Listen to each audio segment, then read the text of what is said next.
Okay, beginning tonight, superintendent's update on COVID-19 updates. Thank you, Mr. Beck. Tonight, I would like to begin just by reviewing the process that we must adhere to based on CDC guidelines when someone receives a confirmed positive test result. So this is for staff or students in our schools. When someone does receive a confirmed positive test result for COVID-19 and makes that report to the principal, that's when the process begins for determining quarantine for any and all close contacts. There are 3 questions that are asked that can determine whether or not a close contact must quarantine. Number 1, were the confirmed positive individual and the close contact both consistently and appropriately wearing face coverings? Number 2, has the close contact tested positive for COVID in the last 3 months? Number 3, is the close contact vaccinated? If the answer to any of those questions is yes, then the close contact does not have to quarantine as long as no symptoms are present. However, if the answer is no to the first question, were both the confirmed positive and the close contact wearing masks consistently, then the close contact must enter quarantine, unless the close contact has been vaccinated or tested positive for COVID-19 in the last 3 months. If the answer to either of those questions is yes, then the school must require proof of vaccination or proof of a positive test result to make a determination that the close contact does not have to quarantine. You have an example of that process as you had before in your packet tonight. This is the flow chart that our principals must use. I've just given you a summary of that. But now for you to take a look at some of our most recent data. So you will see all of our schools listed, and the data that you are looking at is simply last week's data. So you notice that we had some other cases prior to school beginning, but this is just a snapshot of last week's data. These numbers are different than what you saw on the website or when I shared the data with you on Friday, because many of our principals, specifically high school principals, were still working through the data late into the evening on Friday. But just to bring your attention to the summary at the bottom, last week alone, we had 58 students identified as confirmed positive. Of those 58 students, 398 were identified as close contacts. After our principals interviewed 398 students and walked through that process I just outlined for you, 373 students in 5 days' time resulted in quarantining. They were assigned as a close contact and then are identified as a close contact and then assigned to quarantine. That's 94% of all students identified as close contacts did receive quarantine. Just to update you as of today at 4 p.m., in addition to these numbers, today out of 17 schools, 36 new positive cases, this is only students, that resulted in 279 close contacts. We do not yet know what the final number of students that will have to quarantine out of those numbers today, because as you can see with the detailed and arduous task that these principals have to go through to determine quarantine status, we have no idea how many of these we'll have to quarantine until later this evening or tomorrow. Also, I have shared with you just another way of taking a look. It's not new information, but just in a little bit of a different format.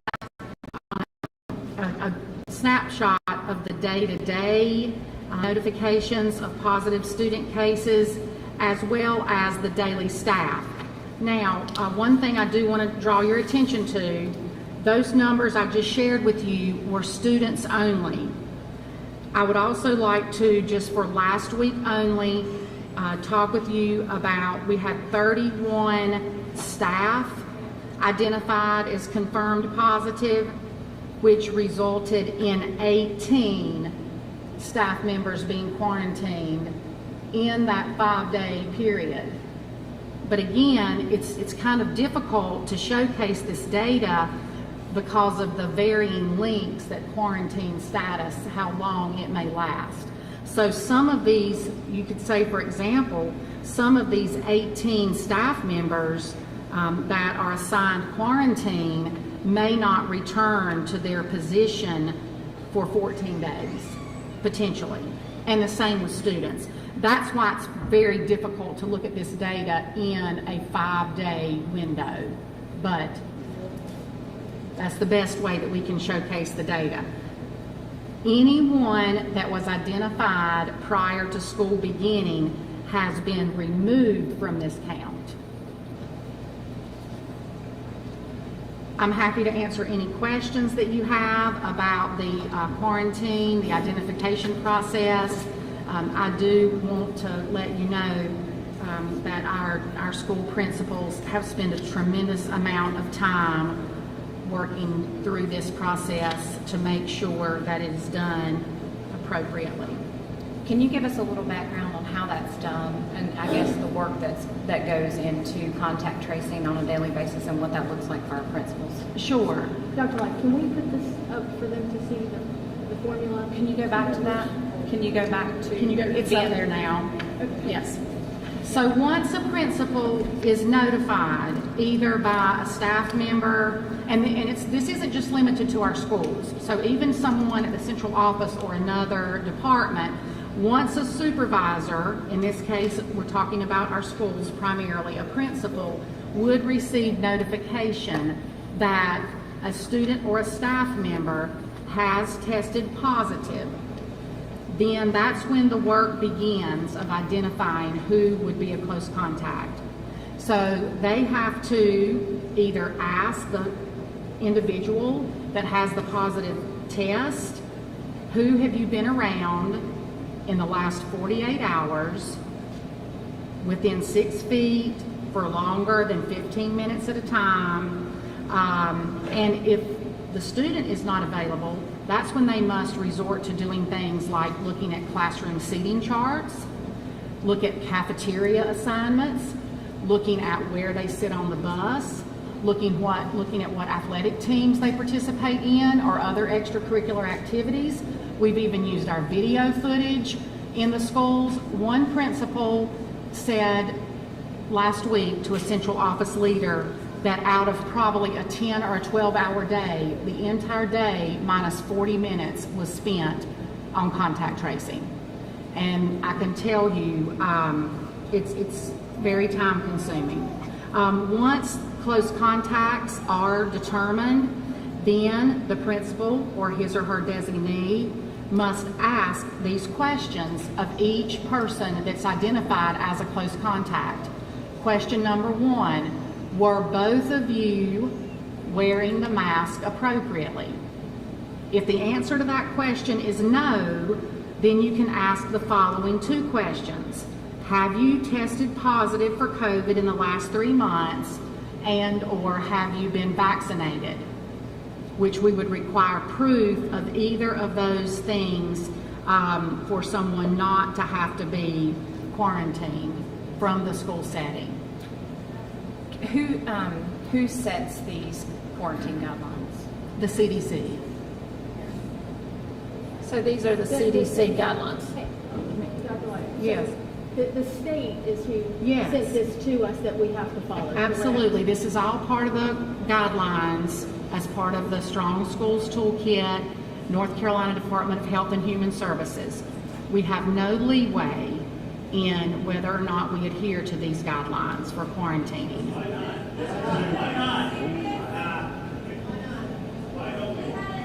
You're out. Goodbye. Goodbye. Goodbye. It's not audience participation. Goodbye. Officer, take him out, Mr. Cole.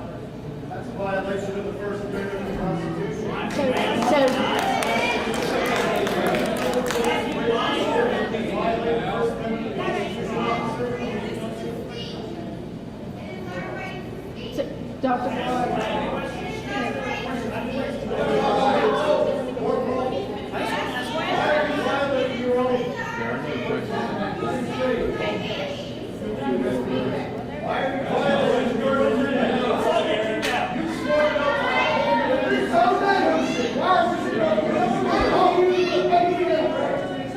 Dr. Dr. White, if we can. The reason why you cannot speak tonight, this is a called meeting. There is no part of this that we're doing. If you would like to leave, you can leave now if you didn't want to participate in that part. Officers will, the officers, we're not raising our hands and talking. There's no discussion. We're talking about this on our own. Mr. Hunt, can you explain how the rules of this meeting? You have to offer public comment at least once a month at a regularly scheduled board meeting. This is not a regularly scheduled board meeting. This is a called meeting, and therefore there is no provision that you have to allow public comment, and accordingly, it does not turn into a question and answer session. So, with that in mind, no public comment, no question and answers. The board has the authority to set rules and regulations for maintaining order and decorum, and if the meeting is to be disrupted, then I think it is in the board's right to ask the members to leave if they cannot come in compliance and allow the meeting to take place. Okay.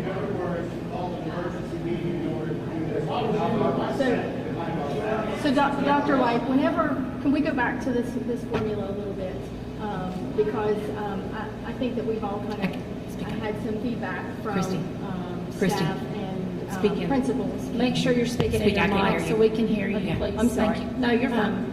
I think we've had some feedback, just like you have alluded to, the amount of time that the principals are spending. Can you tell me if this is creating additional time on weekends or at nighttime in terms of the contact tracing? And just add to that, the other question is, when a student is, or a group of students are identified as an exposure, can you inform us of how many days that is out and what that process is? Well, again, it depends, and yes, I can do that. There are 3 exclusion quarantine options. 14 days of exclusion and return to school on day 15. 10 days of exclusion if no symptoms develop, and students must wear a face covering once they return on days 11 through 14 if they return to school, or 7 days of exclusion with a negative test on or after day 5 with no symptoms. And then the student is required to wear a face covering for the remainder of the days 8 through 14 if they return to school. The quarantine period is for 14 days, and while there are ways to return to school sooner than the 14 days, there are very specific criteria and stipulations to be able to do that. And again, this is from the toolkit. Yes. So in terms of identifying students, and I'll just kind of stick to students right now, who may be exposed, we saw an upward trend really on Wednesday after the kids had been in school for 48 hours. So as the quarantines or the exposures are identified and the students are out of the building, if one of those a few days later have tested positive, then what does that entail for that principal to do? Then they must, once they're notified, then they start this process So they again go back to- with those identifying close contacts of those students. So just because those students have been identified as a close contact and can't answer yes to one of the 3 questions and they're placed on quarantine, if they then are tested positive and report that to the principal, then the principal starts the process over with that student being the positive test. So in essence, a student could be identified as an exposure within 24 hours, but it may also be on day 3 because of the contact tracing. Right. Correct. And I will also add these numbers. These are from the Davidson County Health Department, and these students are not 100% validated to attend our school system, but they do have a zip code that would assign them to one of our schools. The first 3 weeks of August, the positives for students ages 5 through 12 were around 49 to 55. Last week, we had 83 positive cases in Davidson County for students that live in our attendance area. Now, some may be homeschooled, some may go to private schools. I'm not saying that these 83 students attend our schools, but that's information given to me today from the Davidson County Health Department. So I can't hear. I can't hear. One positive case. So we see that the positive numbers may not be significantly high, but what I'm gathering from this is that the quarantine numbers can be extremely high. We're in the first week and we have Yes. data from last week. Let me give you one example. At one of our high schools, we have 3 confirmed positive students. That resulted in 80 students being quarantined. And these are well kids for the most part, right? Like 92 were identified as close contacts. So that principal had to speak with 92 students, either on the phone or in person, and that was how it was determined. All but 12 of them had to be assigned quarantine from 3 positives. You know, going along with that too is the fact that those kids go home, but they don't go away. What we're having to do right now is that now the teacher has to make sure that they get their work. right. I was going to ask And what they that have to- looks. And then, yeah, they have to get their work to them. So that means they got to not only teach a class, but they got to get their work to them. They got to make sure and stay on top of it. They get it back, then they got to grade it. And at the same time, getting their next lessons to Can them you also. can you tell me, like, when a kid goes home from school on quarantine, I want to know what that looks like, you know, from a standpoint of. It's not the same as last year, correct? No, it's not the same as last year. Our teachers are no longer instructing with a hybrid model. So if some of our teachers have 32 children face-to-face in class, and so there's no zooming into the classroom by students. If a student goes home on quarantine while our teachers are already doing a phenomenal job checking in with the student, sending work home, maybe it's paper and pencil, a work packet. Maybe they do have some assignments that are in Canvas, or that they can use their Chromebooks to do the assignments. There is no face-to-face teaching, or very, very little face-to-face teaching for these students.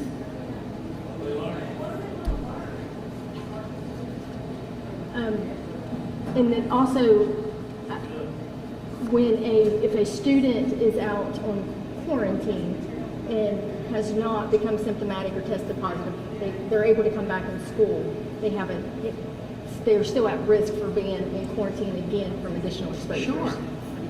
So it's Because not like a until one you and can done. answer yes to one of those 3 questions, there's no limit on how many times you could be quarantined. And then can we talk about the staff situation? Hey, Christy, will you bring your mic a little closer? Yeah, There's a lot of chatter we can't hear. I can't hear you. Sure, sorry. Okay, I'm sorry. It feels like it's echoing here. So in regards to the staff, and I think it's very difficult to compare this year to last year just due to variables. But, last year we knew that when we had kids in face-to-face instruction, for various reasons, we were kind of slim in terms of staff because of outages and things of that nature. What are we seeing now in terms of, you said that there were 18 staff on quarantine, 31 staff has tested positive. So what are we seeing in staffing in the schools? How are we fulfilling those duties when those individuals are out? Where's that help coming from? Well, our principals are doing the very best they can do to hire substitutes. We already have some of our substitutes who are working pretty much on a permanent basis in classrooms that aren't staffed yet, just because it's the beginning of the school year and we're seeing a shortage in that area as well. Oftentimes, principals have to arrange coverage. So a math teacher may be covering in a Spanish classroom during his or her planning period. We have been sending help when we can from the central office out into our schools to supervise those students. But when there is a classroom void of a teacher, again, we're doing the best we can do, but a classroom void of a teacher is a classroom void of a teacher. Is it also true that some of our principals are covering classes? Absolutely. Assistant principals. Yes. What'd you say, Alan? I didn't hear you. Alan, I didn't He hear said you. and assistant principals. And assistant principals, right? Okay. Okay. I just couldn't hear you. I'm sorry. Part of the problem is, that you're using your principals, you're using your assistant principals. I was at one of the schools today, and the assistant principal's having to teach a combo class because they don't have a teacher in there. Then another teacher's having to do it on other days. So my concern is it gets to be who's doing the assistant principal's job whenever she's not doing her job. And then you're having teachers complain because they're having to, number one, all of our schools aren't fully staffed anyways, probably are they? No. Because I keep hearing how many we're missing here and there. So we're already starting off slim with what we're having. And then I think also out of the admin building, y'all have quite a few out of the administration office in schools also. Absolutely. Every day this school year, we've had at least one person from the central office in a school somewhere. So they're getting out of their job. But part of what I look at when I talk to teachers today is part of that. So you got 78 kids out. You might not have had, say, throw a number out, 3 COVID positive. But part of the crux of this whole thing to me is, part of what the governor's doing is the contact group. Because the contact group, as widespread as it is there's so many sent home at one time. And if we could find a way to lessen that, or the governor could lessen the amount of contact that we have, the contact kids sent home would be different. But somebody's having to take care of those kids at home. They still have to do what they got to do and get at home. Not only are they doing that, but the teachers are still having to cover for somebody else. And, you can have no kids in the school get sick at all. You can have no kids get COVID at all. But if you don't have the staff and if you don't have the faculty, the school can't stay open. And that mark's going to get hit faster than the student mark is. Because, I'm nothing with numbers. You could maybe have 1,000 kids out on contact. But if you go to 100 in teachers, that's a big difference. And that can sit there and cripple the school. Had a lot of people ask me too about, well, what point do you come to that y'all decide to close the school? That looks different for every school. Yeah, and that's not our decision, number one. That goes to Lillian, basically. So, we don't have the numbers. We talked about that last year on several occasions. What is that benchmark that you hit before you close a school? Well, we don't have that benchmark. But to me, it's not the benchmark, it's going to be the kids. Because I will tell you, I was all for and still don't like wearing a mask myself. And we've made that choice. we've got ourselves in a situation that we're starting to get in. But I mean, we own it. We own that we did that. We own that we still have that choice. But I mean, if I go in Walmart, if they ask me to put the mask on, I'm gonna put a mask on. I'll make that choice. But I mean, if I don't want to, I know I don't have to. But I also had a choice. If I don't want to go there, I don't have to. I go somewhere else. But at the same time, what I have to look at is my concern is becoming where I didn't think it would come from is the teachers. And the thing is, they're wanting to be in school. They're wanting to stay in school. I went to East Davidson football game on Friday night. Hadn't been to one in a while. For some reason, they always do it when it's hot in the beginning. But I went and stood behind the band and watched the parents. Their band's fantastic. Watch the parents, how happy they are. They probably got 100 of them in the field helping with them. Was over there by where a bunch of the cheerleader moms were, watching the cheerleaders. Absolutely loved watching them.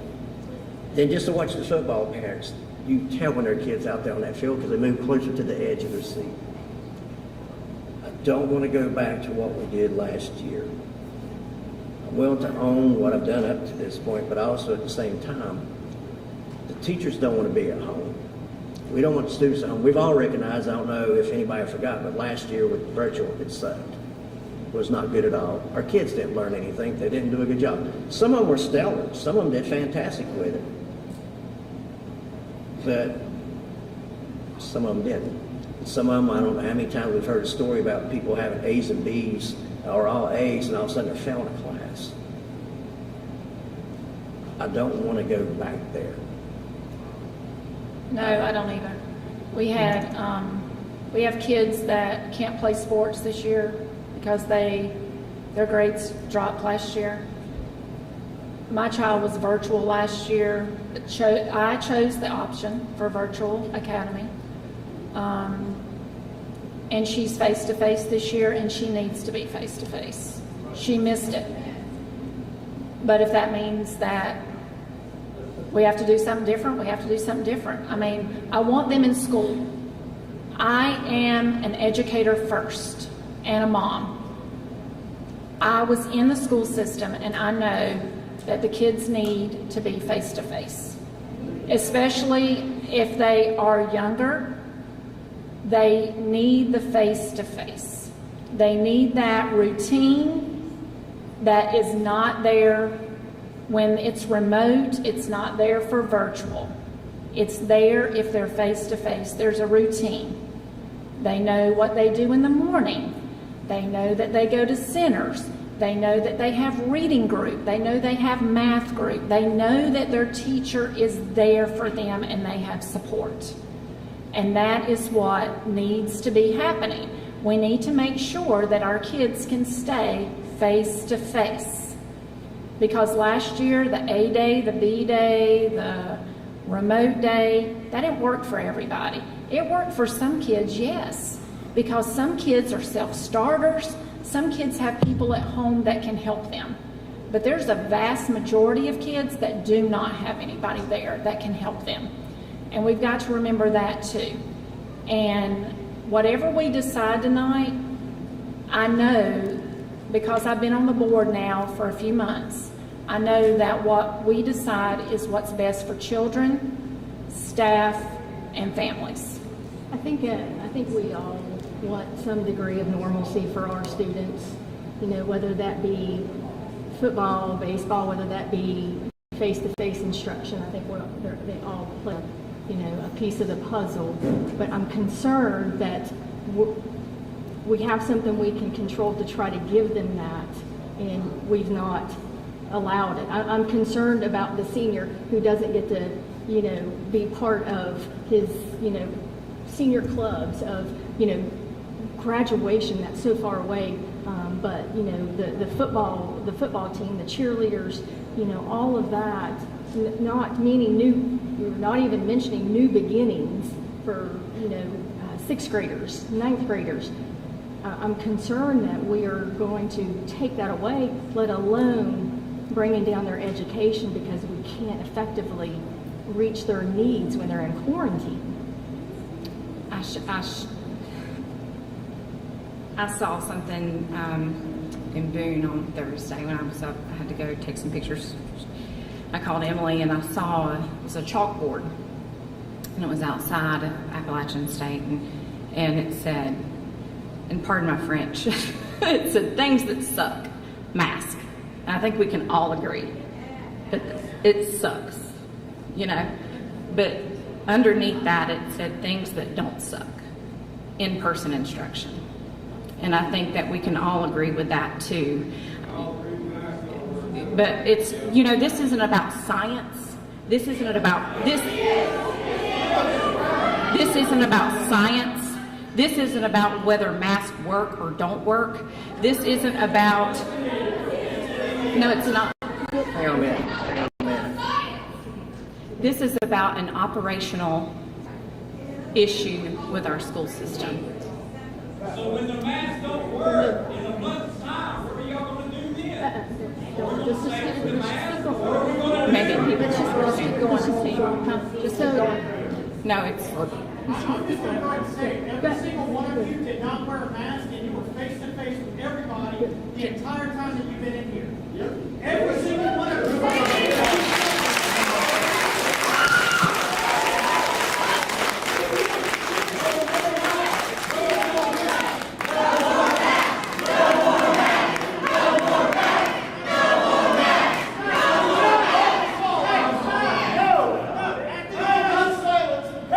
Acting like this ain't gonna get us nowhere. Every single one of you guys did not wear a mask.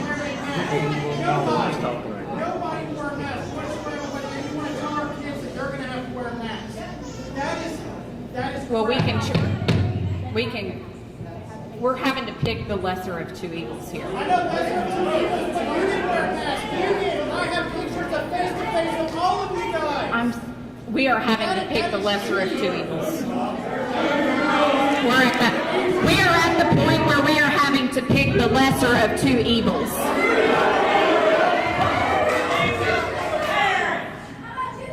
No, what did you say what the parents for? Yes, me, talking about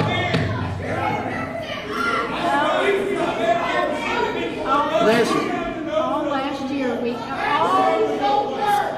Speak louder. all last year, we heard how we wanted face-to-face instruction. We heard that from the parents. We've heard that from the students, and we've heard that from the schools. And I think that we all can agree that that is what we want. That is our goal. That is what we need to do. That is what we heard. Face-to-face instruction. not face to Go ahead. I think as board members, we all need to remember that our number one priority is to see that every kid gets a quality education. We're not here to debate the issue, like you said. We're not here to debate the issue whether masks are good, bad, or whatever. That's right. We are here. Mr. Chairman, if they can't be quiet, let's send them out.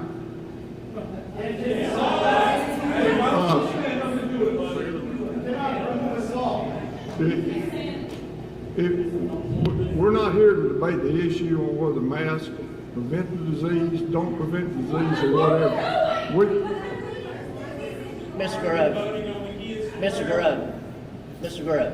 Mr. Grove is right there. The lady in the white hat over there, please. She don't. Thank you.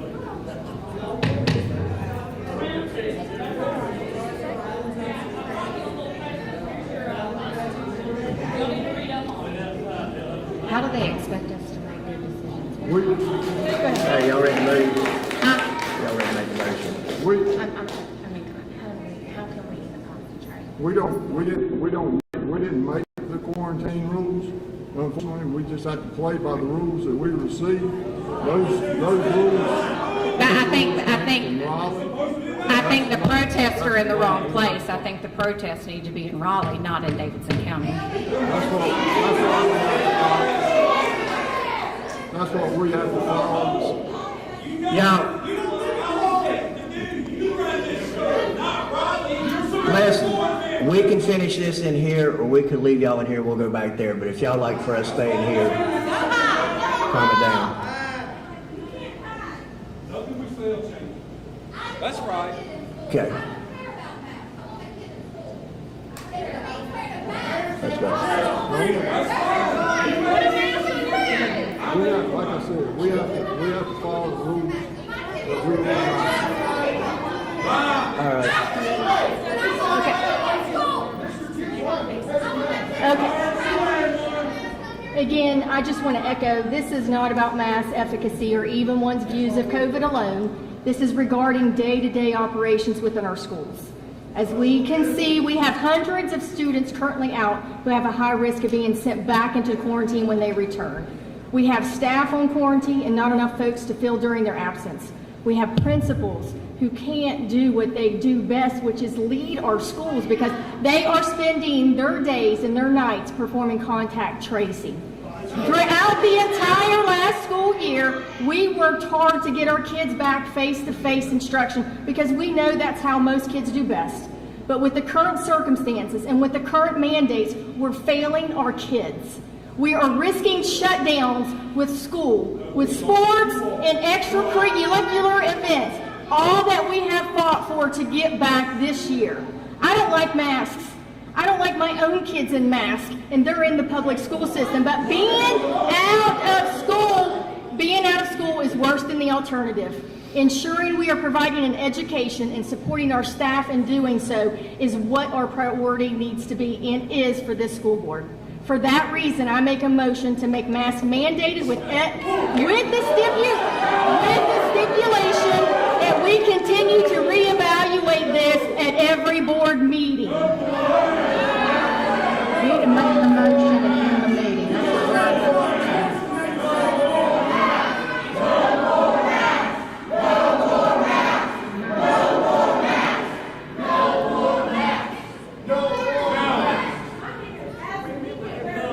How can you say it's not a decision if you're sitting there and saying it is? That's our kids and they can come back to school, y'all. There's been a motion made. Is there a second? Sorry, Mr. Begg, we couldn't hear you. Excuse me? We couldn't hear you. Okay, there's been a motion made. Do we have a second? I'll second the motion. Second motion. Any other conversation? I'd like to make an amendment to the motion. Okay. Wait a minute, I cannot hear Mr. Motzinger. I'd like to make an amendment to the motion that it be for 4 weeks, and then we revisit the issue again in 4 weeks. I'll take that motion. Or revisit it like with every monthly board meeting. Vote for affirmation. Okay, so wait a minute. So every 4 weeks, or at the next board meeting, Well, we'll have a board meeting. we'll have a board meeting in 2 weeks, Yeah, right? we have a board meeting in 2 weeks. Rolling Another every. 2 weeks after that, we'll revisit. Okay. All right. Vote for affirmation. 5-0. One of those open to us. Now, we need to go into closed.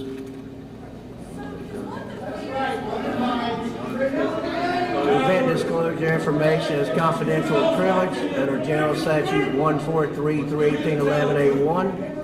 And consult with the board attorney, protect attorney-client privilege under General Statute 143-318-11A3. Do I have a motion to go into closed session? Make a motion. Make a motion. Second? I'll second. Okay. Vote for affirmation. Got 3 minutes.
Bacteria. Warm, moist water is the best for bacteria to grow in. That's science. Remember the name.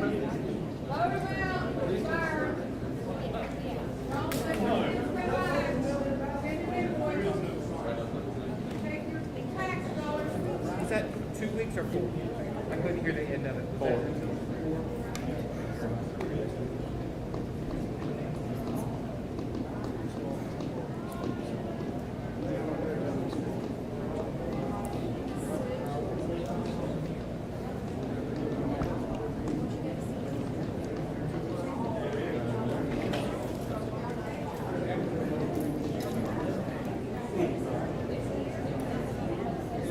Yes.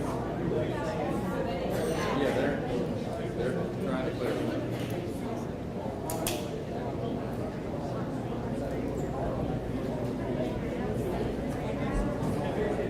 That would be my understanding.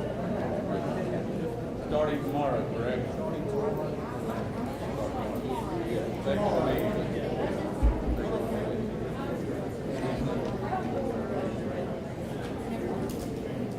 Don't thank me, I didn't have to vote.